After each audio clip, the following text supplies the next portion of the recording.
OK, là, vous allez dire, coudon, on est-tu le 1er avril? Richard, es-tu en train de nous faire un poisson d'avril? Non, non. On est bel et bien le 13 février. Et ce que je vais vous dire, c'est vrai. Marquez la date et notez l'heure. J'ai des bonnes nouvelles concernant la ville de Montréal. Pour vrai.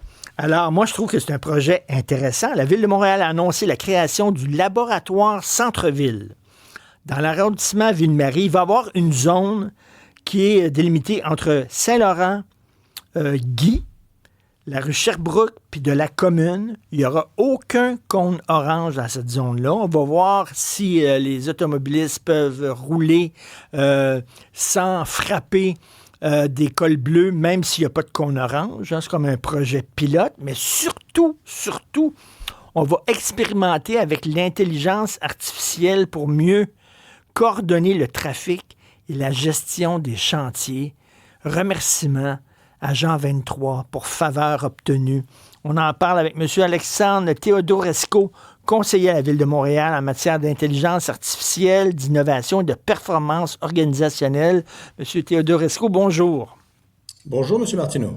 Alors donc, et si je comprends bien, on va utiliser l'intelligence artificielle pour dire, bon, mettons si on ouvre un chantier au coin de telle rue et telle rue, quels seraient les impacts pour la circulation, pour les rues avoisinantes? Donc, on va faire comme des simulations sur ordinateur. C'est ça? Exactement. Ça, c'est juste un des cas d'usage, un des exemples que vous venez de donner. C'est effectivement une des solutions qu'on va tester pour voir comment on peut améliorer la mobilité entourant le centre-ville et les chantiers. Mais si je peux faire un petit pas de recul pour donner un peu de contexte sur les annonces qu'on a fait hier, parce que on est dans cette grande phase des annonces des 100 jours. Vous savez, on s'est engagé sur 10 promesses avec notre mairesse et toute l'équipe ici. Et hier, on a fait une grande journée annonce 100 jours sur l'innovation et l'intelligence artificielle. Et on a annoncé, entre autres, la mise sur pied d'un comité aviseur en IA et innovation. C'est quelque chose qui n'existait pas à la Ville de Montréal. Et on trouvait ça dommage de ne pas pouvoir compter sur tous les talents, l'esprit d'innovation, les entrepreneurs, les meilleurs cerveaux de Montréal pour nous aider à trouver des nouvelles solutions à ces problèmes qu'on a depuis longtemps. Donc ça va être réglé avec le comité aviseur IA. Ensuite, on sait qu'on ne pourra pas régler tous ces problèmes-là à la Ville tout seul. Il faut aller chercher les meilleurs entrepreneurs qu'on a. Et c'est pour ça qu'on a lancé en fait un appel à solutions où on va ouvrir un peu les portes de la ville, à exprimer un peu tous les problèmes qu'on essaie de régler et voir comment les startups, les jeunes pousses, les entreprises du Québec, les innovants, pourront nous aider à les régler. C'est pour ça qu'on a lancé aussi l'appel à solutions. Et maintenant, l'innovation, puis l'IA, c'est des notions qui peuvent paraître un peu ésotériques, un peu high level, mais l'important, c'est de l'appliquer à un problème concret. Et c'est pour ça qu'on a fait, déjà, on a défini un bac à sable, une zone, la fameuse zone d'innovation centre-ville. C'est parce qu'on veut concentrer tous les efforts de nos startups et de nos services dans cette zone-là en premier. Et la thématique qu'on a décidé d'attaquer en premier, c'est la gestion des chantiers, la mobilité autour des chantiers. On en a parlé en campagne. La Chambre de commerce a fait une étude qui s'appelle blocage maximum. Nous, on veut la renommer en déblocage maximum.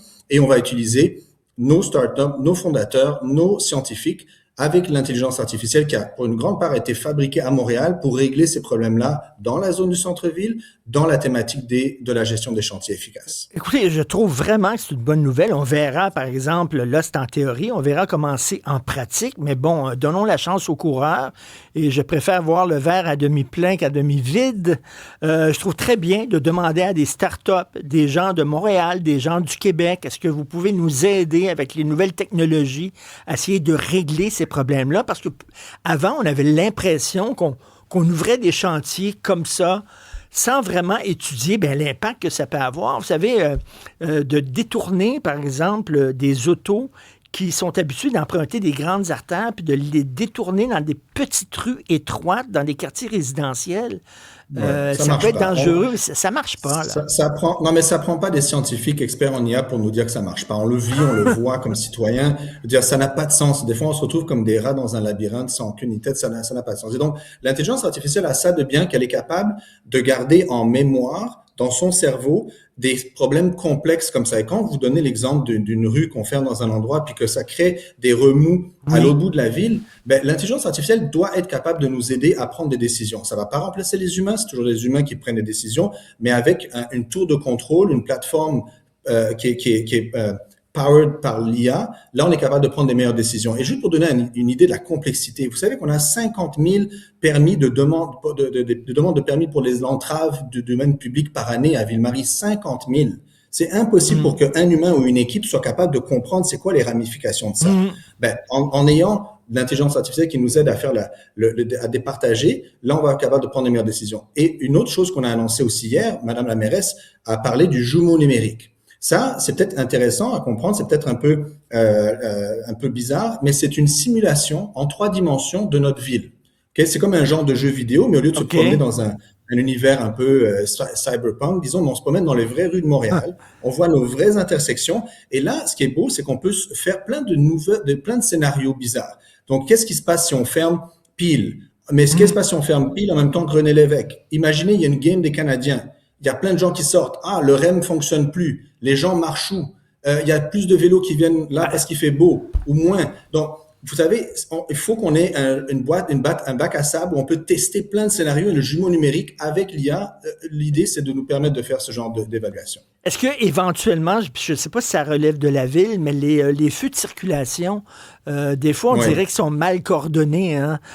Parfois, on est sur un feu rouge, puis il n'y a personne devant nous sur 2-3 rues. On pourrait rouler, mais bon, est-ce qu'on peut coordonner les feux de circulation? J'aime ça que vous en parlez parce que absolument. Ça, c'est même pas étant une nouveauté. Il y a déjà plusieurs villes en Amérique du Nord qui utilisent des technologies de feu circulation intelligente.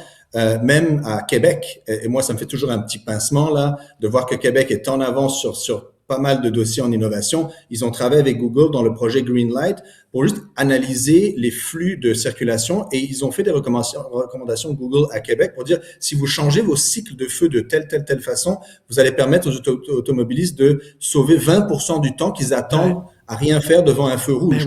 Fait qu'une des choses qu'on aimerait que l'écosystème startup nous propose, c'est des solutions où on pourra avoir des feux de circulation intelligents. Parce que au début de l'été, peut-être qu'il y aura telle artère qui va être bloquée. Peut-être à la fin de l'été, ça va être une autre. Fait qu'il faut être capable d'ajuster en temps réel en fonction de quel trafic vient, les piétons, les vélos, les camions, les voitures, et être capable de vraiment optimiser ça. Parce que c'est ridicule qu'on passe à peu près 30% au volant à attendre un feu rouge qu'il n'y a personne qui vient de l'autre côté. Fait que ça, c'est juste une des dimensions parmi plein d'autres qu'on essaye de régler avec cet appel à solution.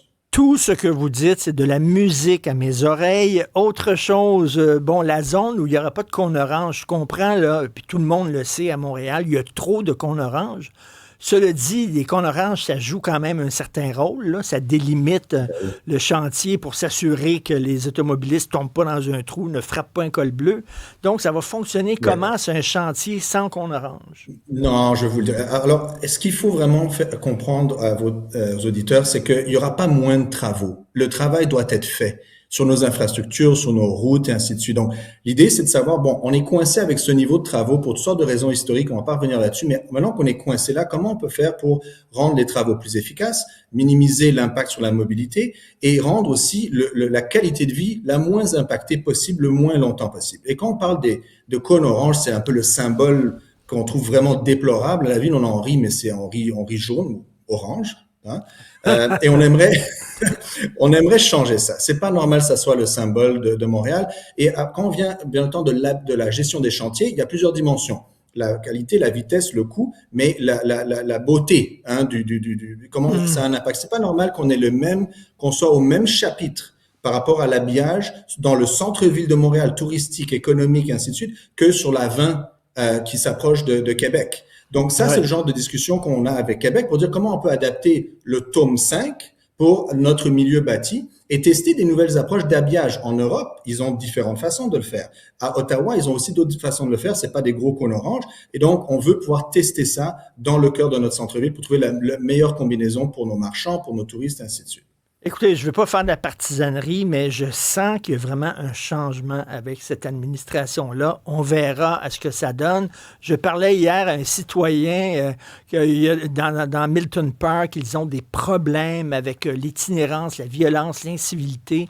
Et ça fait des années qu'on essayait de se faire entendre par la ville de Montréal et maintenant, on sent qu'il y a une ouverture. La nouvelle administration, elle est prête à nous écouter. Je trouvais que c'était des bonnes nouvelles. Ça, ce que vous nous annoncez aujourd'hui, ce sont des bonnes nouvelles. On verra ce que ça donne, mais en tout cas, utiliser C'est que le l'intelligence début, artificielle. mais c'est un changement de cap. Et vous savez, on a envoyé un message fort et clair à notre communauté de fondateurs des compagnies, des startups technologiques montréalaises. Et là, on est vraiment en train de leur dire, on a besoin de vous, venez nous aider. Puis, d'après moi, les solutions qu'on va tester, prototyper rapidement cet été dans le cœur de notre centre-ville, on va pouvoir voir les impacts pendant les prochaines années. Ça, c'est notre engagement.